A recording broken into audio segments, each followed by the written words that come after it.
menghela nafas nampaknya para tim-tim ini tidak seperti di 2 match pertama tadi. Ngap ya tadi ya 2 game Ngap. sebelumnya ya, ngap betul. Dan juga nampaknya dari Jidin juga mereka masih cukup santai mengambil ke bagian area scrapping yang seperti biasa di Georgiopol utaranya. Dan kita membahas DU lagi Sanskoy.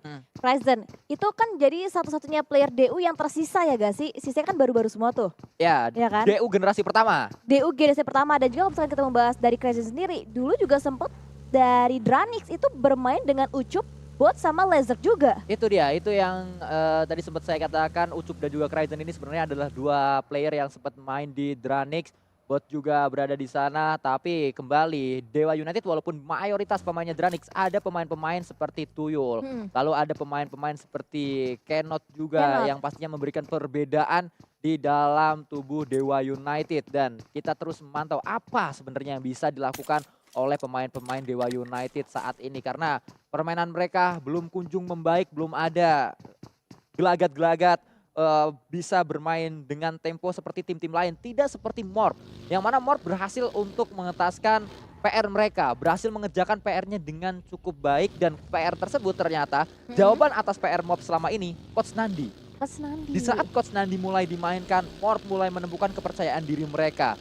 Walaupun saat ini Coach Nandi udah nggak main lagi, tapi ternyata Coach Nandi mampu memberikan impact menuju ke arah Morp. Banyak kritik menuju Morp. Saat itu kritiknya adalah Morp ini tanpa kepala. Morp ini tanpa orang yang bisa memberikan ide harus gerak kemana-kemana. Nggak ada IGL-nya. Dan itu juga cukup diamini oleh Isvan sebagai manajernya. Coach Nandi ternyata mampu menjadi jawaban tersebut. Padahal Jaxi kan sempat ngomong di media interview kalau jawabannya mungkin adalah Takanome, karena Takanome kan pemain berpengalaman. Ternyata bukan Takanome, justru Coach Nandi yang menjadi jawaban atas PR Morp selama ini. Dan juga semoga saja hal tersebut bisa terus dibawa Morp dengan baik di PMWI nanti. Amin, amin, amin. Karena Dan mereka juga akan main tuh. dan juga mewakili Indonesia juga pastinya ya kan. Dan juga dari Coach Nandi sendiri itu dia udah dimainkan 15 kali dan bahkan udah melewati Takanome yang sama sekali belum dimainkan untuk di 2022 PMPL ID Vol-nya. Kita masih menantikan pemain-pemain seperti Takanome, Bang Pen juga belum dimainkan untuk di 2022 PMPL ID Vol kali ini. Dan pastinya ada lagi pemain yang belum dimainkan, itu adalah Chuckles dari RRQ. Dia belum main sama sekali. Di saat RRQ saat ini berada di klasmen-klasmen bawah, bisa saja sebenarnya Chuckles menjadi jawaban. Karena sempat ditanya oleh media-media saat media interview, waktu itu yang ditanya adalah Voldemort. Kenapa Chuckles belum dimainin? Voldemort ngomong, kita sebenarnya semuanya siap siapapun yang dimainin. Dan Voldemort juga berpendapat bisa aja sebenarnya kalau Chuckles dimainin berubah gameplay dari RRQ. Dan ya sampai saat ini pun belum diturunkan karena si Ward tuh bilang semua keputusan ada di coach gitu. Iya betul, tapi coach Frenchie coach, ya? Iya betul.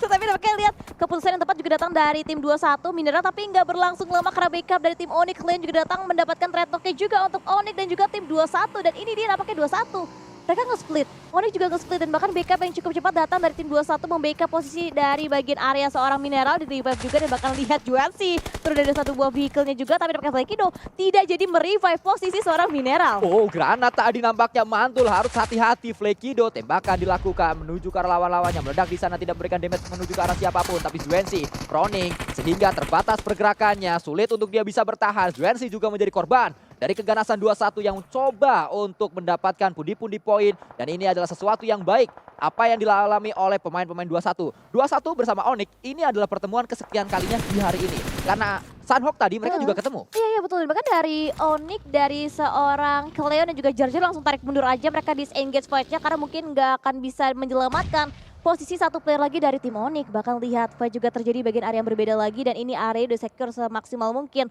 oleh tim 21 dan sukses men-zoning out tim Onyx untuk keluar dari zona nyaman mereka. Terus terpantau, bahkan lihat di tengah-tengah circle, fight-nya pecah di mana-mana. Ada pertemuan antara Dewa United dan juga Bigetron. Satu persatu pemain-pemain Dewa United tumbang nampaknya. Itu antara Bigetron atau Aura, karena memang ada beberapa tim di tempat ini. Tidak hanya Bigetron, ada Aura juga yang sangat dekat dengan pemain-pemain Dewa United. Jason menggunakan kendaraannya kembali, knockdown dialami oleh Bigetron, tapi revive juga sedang dilakukan oleh salah satu pemain dari tim Bigetron Red Alliance. Betul, dan Ucup posisinya tersentuh banget sih dari tim Bigetron Red Alliance. Susah untuk dilakukan upaya evakuasi. Bahkan Bolt juga terkena beberapa hit damage dari seorang Jaxi dari belakang. Dan bakal lihat DU gak hanya diburu tim Bigetron, tapi Aura pun ikutan memburu juga pergerakan dari tim Dewa United. Dan ini dia Misery dikirimkan satu buah nade dari seorang Jaxi, membuka connect, tapi oke, nade-nya belum connect, tapi tembakan dari Jaxi yang lebih connect untuk menemukan satu player dari tim Bigetron. Jaxi kembali saat ini, confirm elimination sudah dia dapatkan 2 total. Elimination yang sudah dikumpulkan oleh tim Aura. Terus bergerak Aura perlahan namun pasti mendapatkan kembali satu knockdown. Justru itu adalah bot menuju ke arah pemain dari tim Bigetron Red Alliance. Wow, three-way showdown antara tim Aura, Bigetron dan juga tim Dewa United, bahkan dari seorang Rosesi menggunakan baginya pede banget untuk bisa scouting terlebih dahulu, mencari lagi evakuasi lainnya, tapi di bagian belakang Alter Ego join the fight juga dan bahkan masuk ke dalam compound kandang dari tim Dewa United. Ponbit berkelana dengan menggunakan baginya, Sanskui. Langsung ngacir kembali Ponbit, dia sadar kalau dia masuk ke tempat yang salah, dia sadar kalau posisinya berbahaya saat dia turun di tempat tersebut. Fight masih terus pecah. Jason lah yang mendapatkan confirm elimination atas Luxi yang tadi di knockdown oleh seorang bot. Untuk saat ini 4 elimination sudah dikumpulkan oleh pemain-pemain Aura. Betul, dan Aura tidak kehilangan satu player pun dengan total 4 poin eliminasi yang mereka berhasil bisa bekukan. Dan total ada tim DU dan juga tim Bigetron yang sudah sama-sama bonyok, tinggal satu player terakhir mereka. Bahkan di seorang Super Una ikut campur juga mengganggu pergerakan dari tim Aura. Dihancurkan juga vehicle untuk pergerakan dari seorang Jaxi. Kalau kita lihat di season kali ini, pertemuan antara Aura dan juga Bigetron terjadi beberapa kali. Cukup sering mereka bertemu, mungkin saja ini karena adanya ide-ide yang dihadirkan oleh analis baru Aura, yaitu Kings, yang mana kalau kita tarik mundur ada kedekatan bersama dengan pemain dari Bigetron karena sempat juga di Bigetron dan sempat juga di Ion. Ada kemiripan untuk gameplaynya Ya, ya untuk kayak Aura dan dibawa juga ke BTR, Aura. betul-betul ke bawah. Dan juga nampaknya lihat dari Jason juga membawa iring-iringan teammates juga untuk mereka bisa mundur aja, rotasi lagi, bermain lebih objektif kembali. Dan di sisi yang berbeda, RRQ Mart juga memata-matai pergerakan dari tim Void. Begitu pula halnya dengan seorang Tensky, mengoleksi informasi, ditahan juga, belum ada gertakan peluru juga sama satu sama lain. Tensky masih menjaga dengan temponya untuk saat ini. Masih kita terus lihat pergerakan akan dibangun oleh Void, berada di tempat yang cukup padat, Wow. namun ternyata circle Wow. ngeprank semua tim, mayoritas tim harus kembali ke tempatnya masing-masing. Dan lihat, semuanya langsung pakai kendaraan, semuanya langsung merespon cepat apa yang dialami di match kali ini. Bergerak cepat, ini adalah mudik massal menuju circle di area Primos. Yang paling cepat harusnya Genesis Dogma bersama dengan Geek dan juga EVOS. Tapi EVOS kebalap sama GPX. GPX sudah duluan. Iya betul, ini udah mulai balap-balapan rotasi banget. Dan bahkan dari Boom juga akan coba menusuk lagi di bagian area utara yang masih kosong, masih ada space lagi untuk diisi oleh tim Boom. Dan di bagian area lainnya, di bagian area selatan, terjadi bentrok juga dari dua tim yang berbeda. GPX pun nampaknya bentrok dengan tim EVOS. Dan bahkan lihat dari EVOS juga akan coba menahan pergerakan dari tim-tim lainnya. Sanskui dan Fight terjadi lagi dari seorang Rosemary. Dan juga di tim Hans For You membuka tembakannya kembali untuk menemukan lagi player demi player dari tim-tim lainnya. Yang membuat saya penasaran adalah apa yang bisa dilakukan oleh NFT. Karena tadi NFT udah kejebak di area SMB, ujung kiri atas SMB. Kita belum tahu apakah NFT akan berenang atau mereka mendapatkan sebuah kendaraan di sana berupa kapal. Tapi yang sudah kita tahu adalah pertemuan terjadi antara RRQ dan juga Dunia Game saat ini. Turun dari kendaraannya, Nerveko melakukan tembakan menuju ke arah Rancid. Ada tracking yang dilakukan M4, RDS aja yang dia gunakan. Rancid masih ngacir, hanya satu peluru yang tadi nyangkut menuju tubuh Rancid. Wow, adanya cross rotation antara tim-tim lainnya, bahkan di bagian area terluar. Rancid di takedown juga oleh seorang Lynx dari tim GPX. Berhasil bisa mereka satu buah confirm point eliminasi kembali. Dan lihat bahkan Ikhtiar terguling sedikit, terhambat rotasinya mereka. Bahkan akan coba memfollow lagi pergerakan dari seorang Voker yang terlebih dahulu mengamankan sebuah area pos kecil di bagian luar botku. Berusaha untuk break the way juga rotasi dari tim Dewa United. Inilah keuntungan dari GPX yang tadi lebih cepat sepersekian detik atas EVOS. EVOS terlambat masuk menuju ke tempat yang dipilih oleh GPX, membuat GPX lebih nyaman. GPX juga bisa melakukan tembakan, tapi tidak hanya GPX karena kali ini yang sedang melakukan tembakan juga Dunia Game menuju ke arah RRQ. RRQ dipaksa menuju tempat yang berbeda. Mereka untungnya dapat tempat yang lain lagi. Ini adalah kampung halaman dari tim Genesis Dogma, yaitu Primos, tapi ternyata meledak. Satu kendaraan di sana, ada tracking yang dilakukan oleh Audrey menuju ke arah pemain dari Dunia Game. Dan kembali Dunia Game menjadi tim pertama yang dipulangkan menuju ke arah lobby. Dunia Game harus segera melakukan evaluasi besar-besaran. Yes, betul. Dewa United ya yang harus bisa melakukan evaluasi secara besar-besaran. Dewa United maksud saya. Itu Mirip dia. ya Iya, Dede. benar. Betul. Dan nampaknya dia seorang Mohon Audrey. tadi tracking fire-nya on fire banget Sunsquid dan berhasil mereka satu buah poin pertama untuk tim Geek Fam dan lihat dari seorang Voker terkunci di bagian area yang cukup open, di lock angle-nya juga dari tim GD, tim RRQ, tim Geek juga dan bahkan seorang Andre memakaikan satu buah vehicle untuk bisa lebih nyaman lagi atau mungkin bisa mendapatkan satu buah area loot crate yang didapatkan dari satu buah confirm point LDC yang didapatkan oleh tim lainnya. Ya kembali kita lihat saling bertetangga nampaknya.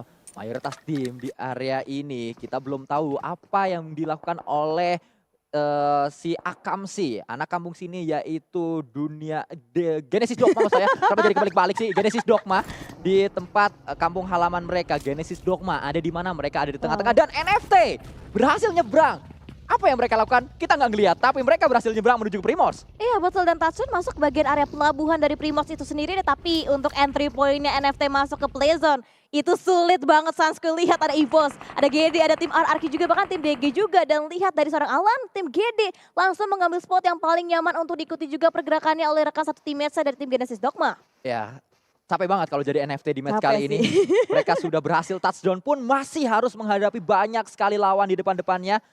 Dua kemungkinan yang akan dialami oleh NFT. Antara mereka nyayur banyak elim karena mereka mengentaskan lawan-lawan di depannya. Atau mereka gak bisa bertahan karena satu juga sudah tumbang dari NFT di arah kejauhan kalau kita lihat. Betul, atau disayurin sama tim-tim lainnya. Itu. Betul, dan bahkan dari seorang Voldemort mengincar bagian komponen berbeda juga. Begitu pula halnya dari seorang Ledger yang menghambat juga pergerakan dari tim NFT. Ternyata NFT terhambat pertama kali oleh tim EVOS untuk saat ini. NFT harus segera menyelamatkan satu pemain yang tumbang tadi. Split 2-2 sedang dilakukan oleh pemain NFT, tapi Genesis Dogma juga disibukkan dengan adanya granat yang dilemparkan oleh Voldemort. Berhasil mendapatkan satu pemain dari Genesis Dogma. Satu knockdown penting didapatkan oleh RRQ, membuat mereka punya space, membuat mereka punya celah untuk bisa masuk menuju circle karena RRQ sudah menuju ke Primors, ternyata di prank kembali harus keluar dari Primors. Ya, betul, Deibo tadi yang ditumbangkan dan menjadi satu buah poin lagi untuk tim RRQ dan bahkan Great Elimination didapatkan juga oleh seorang Voldemort.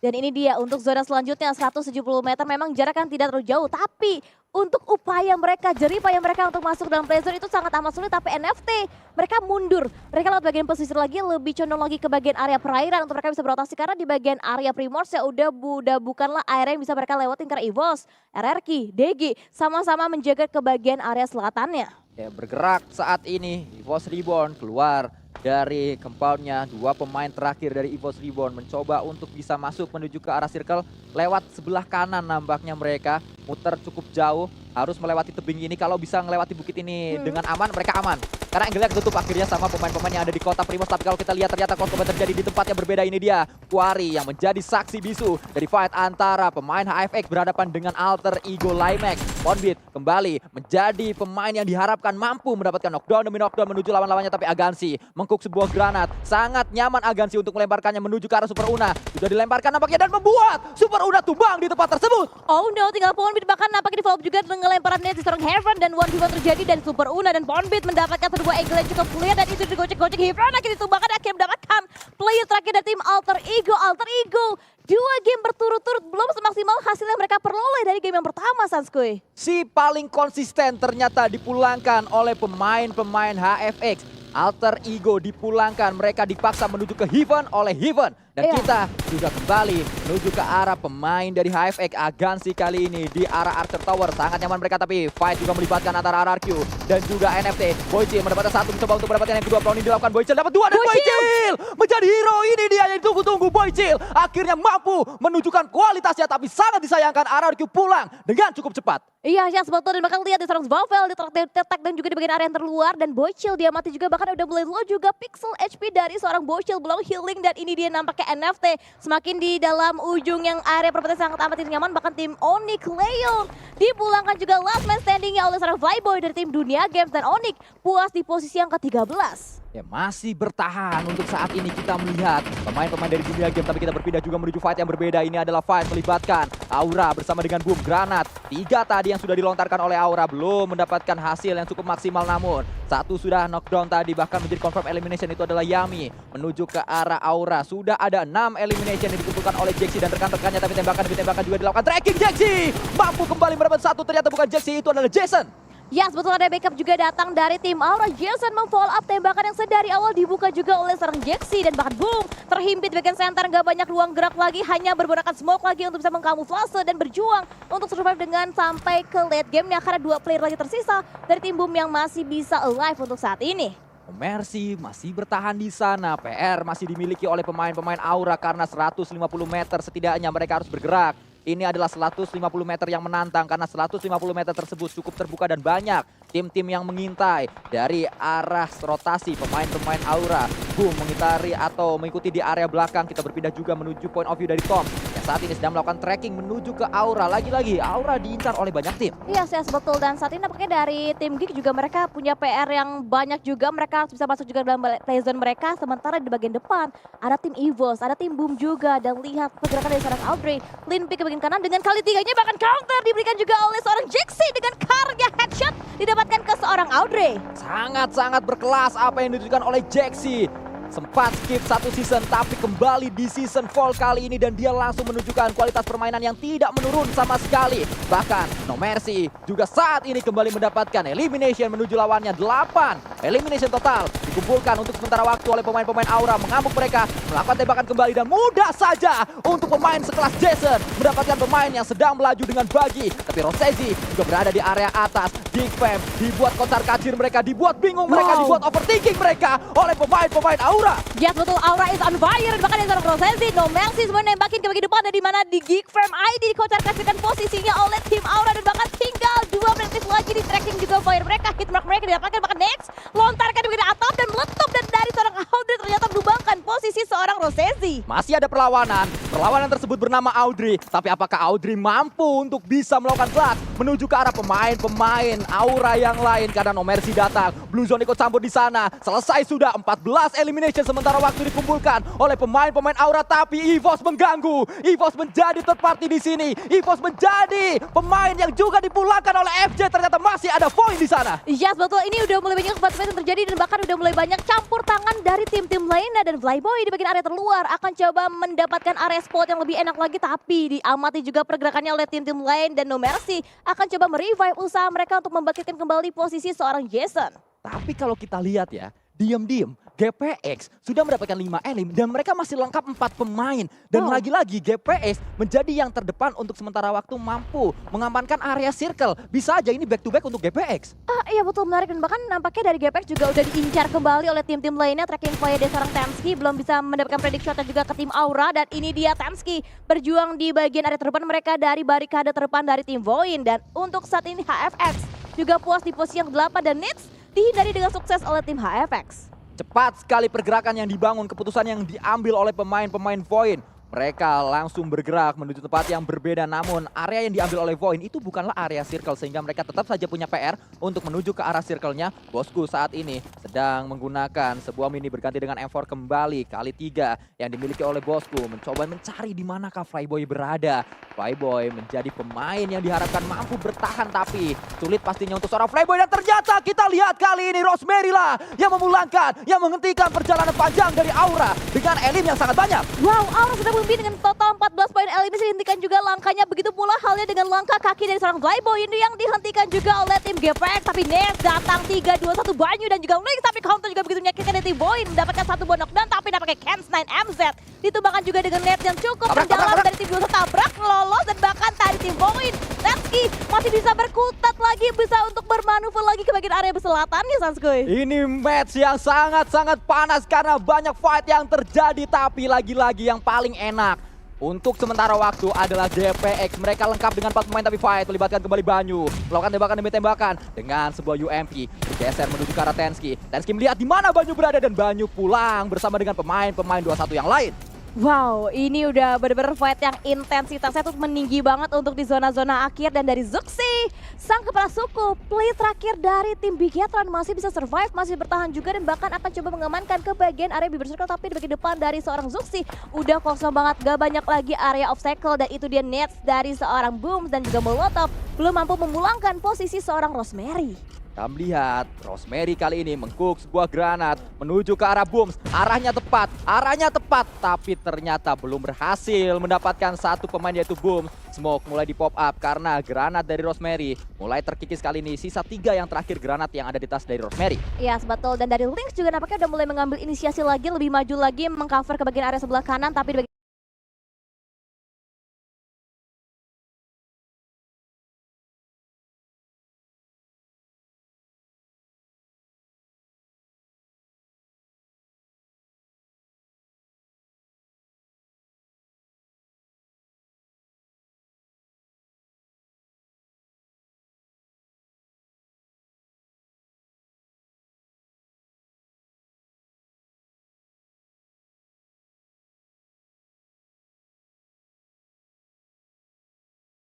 orang Booms. Lihat kita saat ini dari area drone view.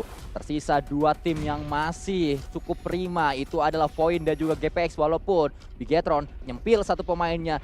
Zuxi, pemain berpengalaman, masih melakukan proning. Tembakan mungkin akan coba dilakukan. Masih ditahan, masih terus ditahan. Sampai kapan Zuxi? Masih terus kita lihat. Nang ning ning nang ning nung. Nang ning ning nang ning nung. Zuxi. Tidur Ada dia. zut-zutnya. Oh ternyata tidur. Itu zut-zutnya tuh Tidur. kebetulan Zuxi. Iya, Kan Zuxi betul-betul. Dan ini K9 MZ bener-bener dia nggak aware banget di bagian belakang. Dia mengira bagian belakangnya tuh udah clear. Tapi Zuxi sabar banget. Trigger disiplin diterapkan juga oleh Zuxi seorang nggak ditembak Zuxi. diambil orang loh. Ayo lo Tembak Zuxi, lo, tapi kan? tembakan ketembak malah dari seorang Rosemary. K9 MZ bisa lolos di backup oleh seorang Rosemary secara tidak langsung. Sangat disayangkan, sebuah peluang di depan mata hilang dari seorang Zuxi. Kita kembali melaju menuju 2 tim terakhir. Ini adalah GPX yang harus bertemu bersama dengan Void. Void butuh poin, GPX ingin lebih banyak poin lagi untuk mengamankan peringkat yang pertama. Ya betul, tapi Nades terlebih dahulu dari seorang Lynx opening knock didapatkan juga oleh tim GPX. Tapi counter dan Nades lagi, Rosemary follow up lagi dengan pergerakan begitu tajam dari tim Void. Maka tinggal 1 dan akhirnya winner chicken dinner didapatkan oleh tim GPX. Sanskoy back to back oleh tim GPX. Back to back Irangel didapatkan oleh GPX dan membuat rekornya semakin tinggi oleh GPX. Total mereka sudah mengamankan 5 WWCD selama bermain di 2022 PMPL ID Fall. Dan 4 WWCD-nya itu di Irangel. Irangel di minggu yang kedua, hari kedua Irangel pertama mereka dapat WWCD. Irangel kedua di minggu yang kedua, hari ketiga mereka dapat WWCD. Dan Irangel di minggu ketiga, hari pertama match